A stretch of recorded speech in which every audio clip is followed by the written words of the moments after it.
ዓለም በዩክሬንና በመካከለኛው ምስራቅ ውጥረቶች ተጠምዳ ባለችበት በዚህ ሰዓት በአፍሪካ ቀንድ ላይ ሌላ እሳታማ ደመና እያጠላ ነው። የየመን አማጽያንና የሶማሊያው አሸባሪ ቡድን በሚስጥር የተጨባበጡት እጅ የኢትዮጵያን የባህር በር ህልም የሞት ሽረት ፈተና ውስጥ ጥሎታል። ይህ ጥምረት የአፍሪካ ቀንድን ታሪክ ሊቀይር ተዘጋጅቷል። ዛሬም የዓለም አይን አፍሪካ ቀንድ ላይ አርፈዋል። የአፍሪካ ቀንድ ከምን ጊዜውም በላይ በታሪኩ አደገኛና ውስብስብ ወደሆነ የጂኦፖለቲካዊ ሽኩቻ ውስጥ ገብቷል። ታህሳስ 2018 ላይ ሆነን ስንመለከት በአንድ በኩል ኢትዮጵያ የዘመናት የባህር በር ህልሟን ለማሳካት የምታደርገው ጥረት፣ በሌላ በኩል ደግሞ ይህንን ህልም ለማጨለም የሚሰሩ ቀጠናዊና ዓለም አቀፋዊ ኃይሎች ተሰልፈዋል። ዛሬ በዝርዝር የምንመለከተው ጉዳይ ከመደበኛው ዲፕሎማሲ ወጣ ያለ ነው። በየመን የሚገኙት የሁቲ አማጽያንና በሶማሊያ የሚንቀሳቀሰው አልሸባብ ርዕዮተ ዓለማቸው የተለያየ ቢሆንም ጥቅማቸው ግን አንድ ቦታ ላይ ተገጣጥሟል። ይህ ያልተቀደሰ ጋብቻ ወይንም አንሆሊ አሊያንስ ለኢትዮጵያ ብሔራዊ ደህንነት ምን ትርጉም አለው? ሁቲዎች ለአልሸባብ የሚሰጡት የድሮንና የቴክኒክ ድጋፍ የኢትዮጵያን የባህር በር ፍላጎት በምን መልኩ አደጋ ላይ ይጥለዋል? ግብጽና ኤርትራስ በዚሁ ጨዋታ ውስጥ የቱ ጋር ናቸው? በዛሬው የልዩ ጥንቅር ትንታኔያችን እንመለከተዋለን። እስካሁን ያልተሰሙ ነገር ግን እጅግ አስደንጋጭ የሆኑ መረጃዎችንና የወቅቱን የኃይሎች አሰላለፍ እንፈትሻለን። እስከ መጨረሻው አብራችሁ እንድትቆዩ እንጋብዛለን። ለቻናላችን አዲስ የሆናችሁ ተከታታዮቻችን የዩቲዩብ ገጻችንን ላይክ፣ ሼር እና ሰብስክራይብ ማድረጋችሁ እንዳትዘነጉ። ከአጭር መሸጋገሪያ በኋላ በዝርዝር መረጃዎች ተመልሰን እንገናኛለን።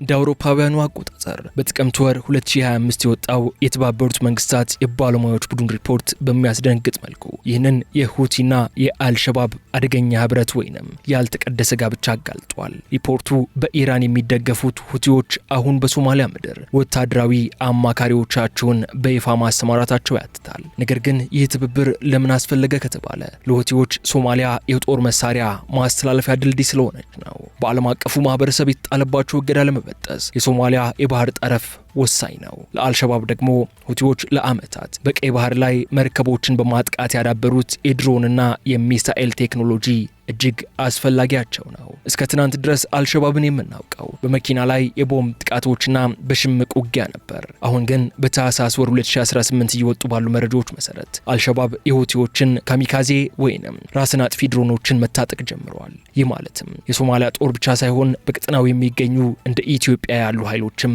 አዲስና የላቀ ስጋት ገጥሟቸዋል ማለት ነው። በተጨማሪም ሁቲዎች ለአልሸባብ የባህር ላይ ጥቃት ስልጠናዎችንም እየሰጡ ነው። ይህም የቀይ ባህርንና የኤደን ባህረ ሰላጤን የጸጥታ ሁኔታ ሙሉ በሙሉ ቀይሮታል። ይህ ግንኙነት በንግግር ብቻ የተወሰነ አይደለም። በየመንና በፑንትላንድ መካከል ያለው የባህር ጠረፍ የሽብርተኞች አውራ ጎዳና ሆኗል። የሁቲ ወታደራዊ አማካሪዎች ለዓመታት ከሳውዲ አረቢያ የአየር ጥቃት ያመለጡበትንና ድሮኖችን ከራዳር ውጪ የሚያበሩበትን ጥበብ ለአልሸባብ ታጣቂዎች እያስተማሩ ይገኛሉ። ነገር ግን ይህ እዚህ ላይ ገታ እናድርገውና ወደ ዋነኛው የትኩረት ነጥብ እንመለስ። የኢትዮጵያ የባህር በር ፍላጎት።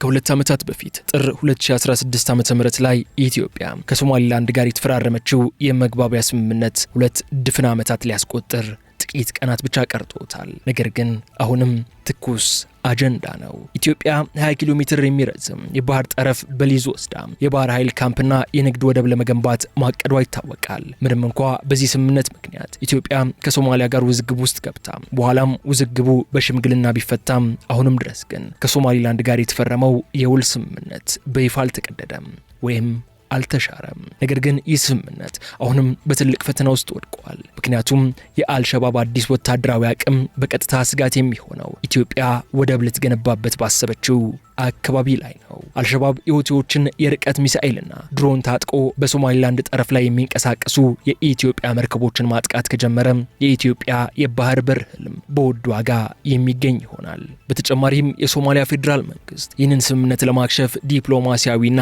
ወታደራዊ አማራጮችን እየተጠቀመ ነው። በቅርቡ በታህሳስ 2018 የወጡ መረጃዎች እንደሚጠቁሙት ሶማሊያ ከግብጽ ጋር ያላትን ወታደራዊ ትብብር አጠናክራለች። ግብጽ በሶማሊያ ምድር ወታደሮቿን ለማስፈር በዝግጅት ላይ ነች። ይህ ደግሞ በኢትዮጵያ በኢትዮጵያና በግብጽ መካከል ያለውን የናይል ወንዝ ውጥረት ወደ ሶማሊያ ምድር አዛውሮታል። የአፍሪካ ቀንድ ጂኦፖለቲካ አሁን ወደ የኃይል ሚዛን ጨዋታ ተቀይሯል። በታህሳስ 2018 ዓ.ም የታየው ትልቁ ክስተት የኤርትራ ከኢጋድ መውጣት ነው። ፕሬዚዳንት ኢሳያስ አፈወርቂ ሀገራቸውን በድጋሚ ወደ መገለል እየወሰዱ ያሉት ለምንድን ነው? ብዙዎች እንደሚሉት ኤርትራ፣ ሶማሊያና ግብጽ በተቀናጀ ኢትዮጵያን በቀጠናው የማግለል ስራ እየሰሩ ስለሆነ ነው። ይህ የሶስትዮሽ ጥምረት ዓላማው ግልጽ ነው። ኢትዮጵያ የባህር በር እንዳታገኝና በምስራቅ አፍሪካ ያላትን የበላይነት እንድታጣ ማድረግ ነው። ኢትዮጵያ ደግሞ በበኩሏ ይህንን የእሳት ቀለበት ለመበጠስ የራሷን ስልቶች እየቀየሰች ነው። ቱርክ በኢትዮጵያና በሶማሊያ መካከል እርቅ ለማውረድ ያደረገችው የአንካራ ሂደት እስካሁን ግልጽ ውጤት ባያመጣም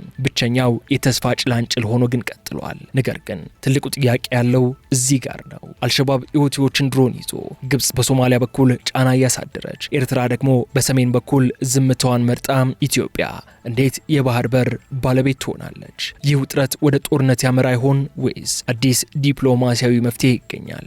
ዋነኛው ጥያቄ ነው። ወቅታዊው የአፍሪካ ቀንድ ሁኔታ እጅግ አሳሳቢ ነው። የሁቲና የአልሸባብ ግንኙነት የሽብር ተግባር ብቻ ሳይሆን የቀጠናውን የኃይል ሚዛን የሚቀየር የጂኦፖለቲካ መሳሪያም ሆኗል። ኢትዮጵያ ለዘመናት የቆየውን የባህር በር ጥያቄዋን ለመመለስ አሁን የገጠማት ፈተና ከመንግስታት ጋር ብቻ ሳይሆን በዘመናዊ ቴክኖሎጂ የታጠቁ ታጣቂዎችንም ጭምር ነው። በዚህ ምክንያትም የኢትዮጵያ መንግስት በቀጣይ የሚወስዳቸው እርምጃዎች የሀገሪቱን ቀጣይ 50ና 100 ዓመታት የሚወስኑ እንደሆነ ይታመናል። ስለዚህ ኢትዮጵያ ለዚህ ሁኔታ ያላትን ምላሽና መንግስት እየወሰዳቸው ያሉትን ስልታዊ እርምጃዎች በዝርዝር መመልከት ግድ ይለናል። ኢትዮጵያ አሁን ያለችበት ሁኔታ በጂኦፖለቲካው ቋንቋ ኢንሰርክልመንት ወይንም መከበብ ይባላል። በሰሜን ኤርትራ፣ በምስራቅ በሁቲ የታገዘው አልሸባብ እንዲሁም የሶማሊያ ኃይል፣ በምዕራብ ደግሞ የሱዳን ቀውስና የግብጽ ተጽዕኖ ከበዋት ይገኛሉ።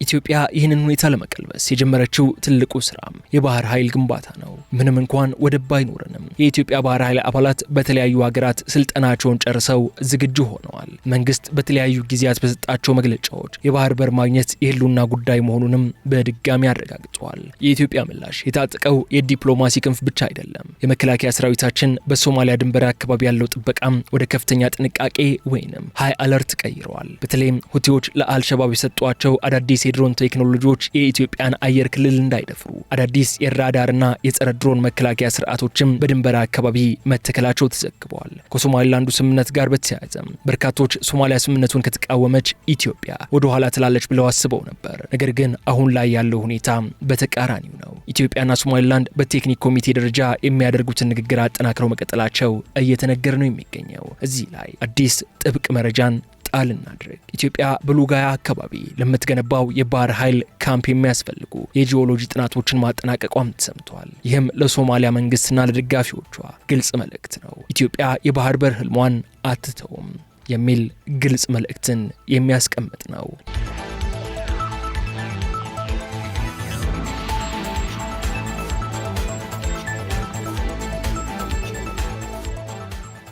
ነገር ግን ግብጽ በሶማሊያ በኩል ወታደር ለማስገባት ማቀዷ ስጋቱን ጨምሮታል። ግብጽ ወደ ሞቃዲሾ ወታደር የምትልከው ለሶማሊያ አዝና አይደለም። ይልቁንም በአባይ ወንዝ ላይ የነበረውን የውሃ ጦርነት ወደ ህንድ ውቅያኖስ ዳርቻ እያዘዋወረችው ስለሆነ ነው። ካይሮ አዲስ አበባን በህዳሴ ግድብ ላይ ቼክሜት ለማድረግ በሶማሊያ በኩል በሩን የመዝጋት ስልታዊ ጥቃት እየሰነዘረች ነው። ኢትዮጵያ ለዚህ የሰጠችው ምላሽ በሶማሊያ ውስጥ የሚገኙ የክልል መንግስታትን ለምሳሌ ፑንትላንድና ደቡብ ምዕራብ ሶማሊያን በዲፕሎማሲያዊ መንገድ መቅረብ ነው። በተጨማሪም ሶማሊያ በውስጥ ካልተስማማች የግብጽ ወታደር መምጣት ሰላም ሳይሆን ትርምስ እንደሚፈጥር ኢትዮጵያ ለዓለም አቀፉ ማህበረሰብ እያሳሰበች ትገኛለች። ከዚህ ባሻገር ኢትዮጵያ በዚህ ዓመት የጀመረችው ሌላው ስልት ደግሞ ኢኮኖሚያዊ ትስስር ነው። ለደቡብ ሱዳን፣ ለኬንያ፣ ጅቡቲና ታንዛኒያ የሚላከው የኤሌክትሪክ ኃይል ሽያጭ አድጓል። ይህ ማለት ጎረቤት ሀገራት በኢትዮጵያ ሰላም ላይ ጥገኛ እንዲሆኑ የማድረግ ስራ ነው። ኢትዮጵያ የራሷን ድሮን ማምረት መጀመሯም ለአልሸባብና ለሁቲዎች ትልቅ መልእክት ነው። እናንተ የሰው ድሮን ስትጠባበቁ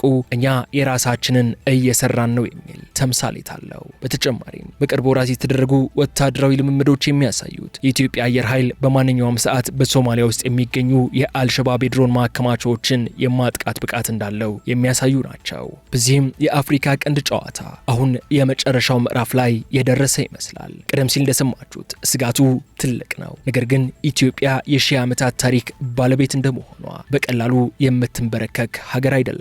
የሁቲና አልሸባብ ያልተቀደሰ ጋብቻ ቢቀጥልም የኢትዮጵያ የኢትዮጵያ የባህር በር ፍላጎት ደግሞ የማይቀለበስ የታሪክ ግዴታ ሆኗል። በ2026 ወይንም በ2018 መጨረሻ ነገሮች ወደ ተግባር ሲቀየሩና የኢትዮጵያ መንግስት ወደ ባህር በር የሚያደርገውን ጉዞ ላይ ጥብቅ እንቅስቃሴዎች ማድረግ ሲጀምር የቀጠናው ፖለቲካ ሌላ መልክ ይይዛል። እዚህ ላይም ጉዳዩ ቀጠናዊ መልኩን በመተው ዓለም አቀፋዊ መልክን ለመያዝ ይገደዳል። እናም እኛም አጠቃላይ የጂኦፖለቲካዊ ሽኩቻው ውጤት የዓለም ኃይላትን ድርሻ ለመመልከት እንገደዳለን። አሁን ላይ የቀይ ባህር ቀጠና በዓለም ላይ ከፍተኛውን ወታደራዊ ክምችት የሚገኝበት ቦታ ሆኗል። ቱርክ በአሁኑ ሰዓት በሶማሊያ ትልቁን ወታደራዊ ማሰልጠኛ ይዛለች። በሌላ በኩል ደግሞ ለኢትዮጵያ የድሮን ቴክኖሎጂ ዋነኛ አቅራቢ ነች። ቱርክ በሁለቱ ሀገራት መካከል የምታደርገው የገመድ ላይ እርምጃ የአፍሪካ ቀንድን ሰላም የመወሰን አቅም አለው። የተባበሩት አረብ ኤምሬትስ ወይንም ዩኤኢ በኢትዮጵያና በሶማሊላንድ በኩል ያላት የኢኮኖሚ ፍላጎት ከፍተኛ ነው። የበርበራ ወደብን በማሳደግ ረገድ ያላት ድርሻ ኢትዮጵያ የባህር በር እንድታገኝ ትልቅ ግፊት ሆኗል። አሜሪካና ቻይናም በተመሳሳይ በቀጠናው ላይ ከፍተኛ ፍላጎት ያላቸው ሀገራት ናቸው።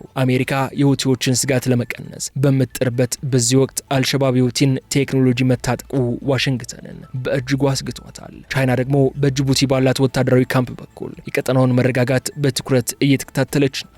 እነዚህ ኃይሎች የኢትዮጵያን የባህር በር ጥያቄ የሚደግፉት ወይም የሚቃወሙት ከራሳቸው ስትራቴጂካዊ ጥቅም አንጻር ብቻ ነው። ስለዚህም ኢትዮጵያ ይህንን የኃይላት ሽኩቻ ለራሷ ጥቅም መዋል ትችል ይሆን? ትልቁ ጥያቄ ነው። ሁኔታው በሰፊው እንመልከተው። ሁቲዎች በቀይ ባህር ላይ ጥቃት ይሰነዝሩ በነበሩበት ወቅት መርከቦች ወደ ደቡብ አፍሪካ ኬፕ ኦፍ ጉድ ሆፕ እንዲዞሩ ተገደዋል። ይህ ደግሞ የቀይ ባህርን የንግድ እንቅስቃሴ አቀዝቅዞት ቆይቷል። ለኢትዮጵያ ይህ አጋጣሚ ባለ ሁለት ስለት ቢላ ነው። አንደኛው የቀይ ባህር ስጋት መጨመር የጅቡቲን ወደብ ገቢ እንዲቀንስ ያደርገዋል። ይህም ኢትዮጵያ አማራጭ ወደብ እንደ በርበራ ያሉ እንድትፈልግ ተጨማሪ ምክንያት ይሆናታል። ሁለተኛው ነገር ግን አልሸባብ የሁቲን ሚሳኤል መታጠቁ ኢትዮጵያ የምታገኘው አዲሱ ወደብ ቢሆን ሰላም እንደማይኖረው ያሳያል። ስለዚህ ጨዋታው የወደብ ብቻ ሳይሆን ማን የቀይ ባህርን ጸጥታ ይቆጣጠራል የሚል ሆኗል። ግብጽ በዚህ ሰዓት ከሶማሊያ ጋር ወታደራዊ ስምምነት የምታደርገው ለሶማሊያ ዝና ሳይሆን የኢትዮጵያን የባህር ኃይል ግንባታ ገና በጨቅላነቱ ለመቅጨት ነው። በዚህም ብሎ በዛ ግን በቀጠናው ያለው ሽኩቻ ሶስት ዋና ነጥቦች እንዲነሱ የሚያደርግ ነው። የመጀመሪያው የሽብርተኝነት ለውጥ ወይንም ሜታሞርፎሲስ ኦፍ ቴሮሪዝም ሲሆን አልሸባብ ከሽምቅ ተዋጊነት ወደ ቴክኖሎጂያዊ ሽብርተኝነት ተሸጋግሯል። የሁቲዎች ድጋፍ አልሸባብን የቀጠናው ስጋት ብቻ ሳይሆን የዓለም አቀፍ ባህር ትራንስፖርት ስጋት ውስጥ እንዲወድቅ አድርጎታል። ይህ ለኢትዮጵያ የሚሰጠው ትምህርት የደህንነት ስራዎቿን ከባህላዊው አሰራር አውጥታ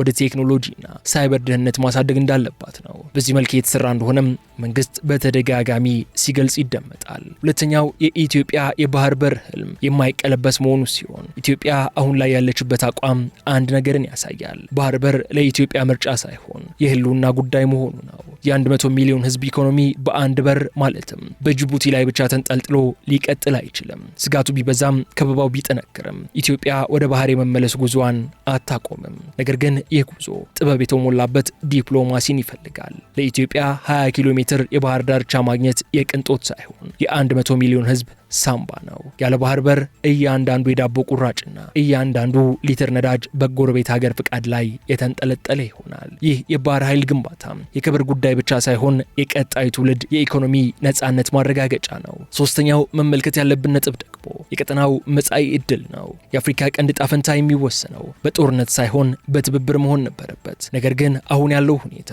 የዜሮ ድምር ጨዋታ ወይንም ዜሮ ሳም ጌም እየሆነ መጥቷል። አንዱ ሲያገኝ ሌላው የሚከስርበት አሰራር ነው ያለው። ይህ ደግሞ ለቀጠናው ሰላም በጭራሽ አይሰጥም። ኢትዮጵያ የባህር በር ስታገኝ ሶማሊያም ሆነች ኤርትራ የሚጠቀሙበትን የጋራ ኢኮኖሚ ቀጠና መፍጠር ካልተቻለ ግጭቱ ለትውልድ ሊቀጥል ይችላል። ለዚህ ደግሞ የኢትዮጵያ መንግስት አሁን ላይ እየገፋበት ያለውን ሁሉንም ነገር በጠረጴዛ ዙሪያ የመፍታት ፍላጎት ብቸኛ አማራጭ ነው።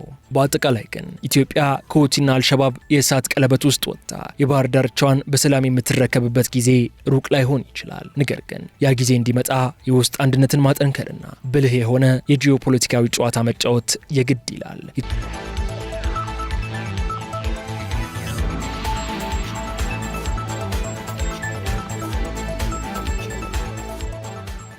ተወደዳችሁ የገበያ ሚዲያ ተከታታዮቻችን የዛሬው የልዩ ጥንቅር ዝርዝር ትንታኔያችን ይህንን ይመስል ነበር። አብራችሁን በመቆየት ስለተከታተላችሁን ከልብ እናመሰግናለን። ይህ ቪዲዮ ለሌሎች እንዲደርስ ሼር እንድታደርጉ እየጋበዝን እናንተስ የኢትዮጵያ መጪው ጊዜ ምን ይሆናል ብላችሁ ታስባላችሁ? ኮሜንት ላይ ሐሳብ አስተያየቶቻችሁን አስቀምጡልን። በቀጣይ ጊዜ በሌላ ጉዳይ እስክንገናኝ ድረስ መልካሙን ሁሉ ለእናንተ ተመኘን። ሰላም።